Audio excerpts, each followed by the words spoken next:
I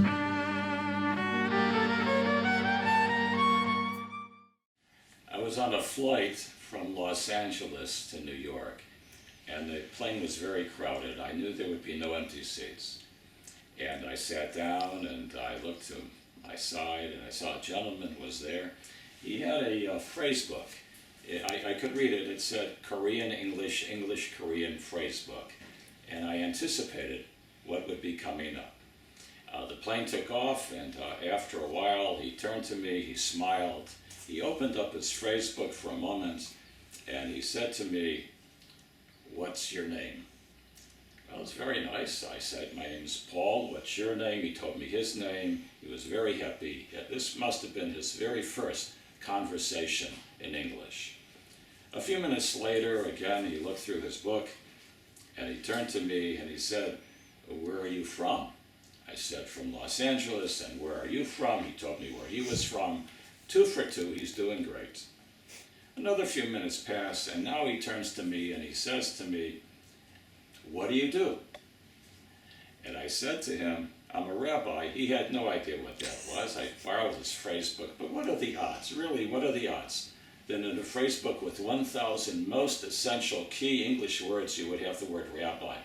So I looked it up and I was really surprised I found it. And I pointed to him the word. He read it. He took the book. He put it in his pocket. He opened up a newspaper, and for the next 4.5 hours, he was reading a newspaper. I didn't know what was going on. It made no sense to me whatsoever. 4.5 hours, I was sitting next to him. The only thing that occurred to me was he read Rabbi, leader of Jews, and he's an anti-Semite. I thought for 4.5 hours I was sitting next to an anti-Semite. He's from South Korea. I didn't even think there was any Jews there. It made no sense to me whatsoever. After 4.5 hours, there was an announcement on the PA. The pilot said, "We're now coming in for our descent."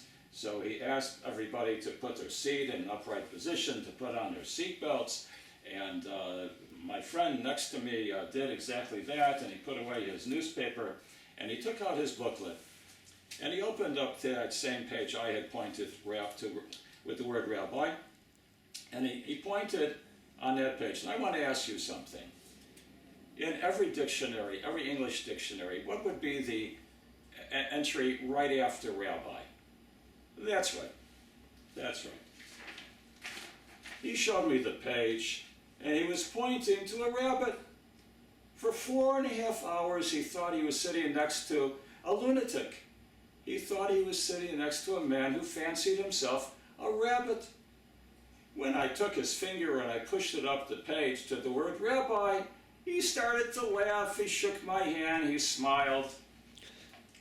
For 4.5 hours, I thought I was sitting next to a man who was guilty of anti-Semitism, but like Farmer Brown, he was only guilty of anti-rabbitism.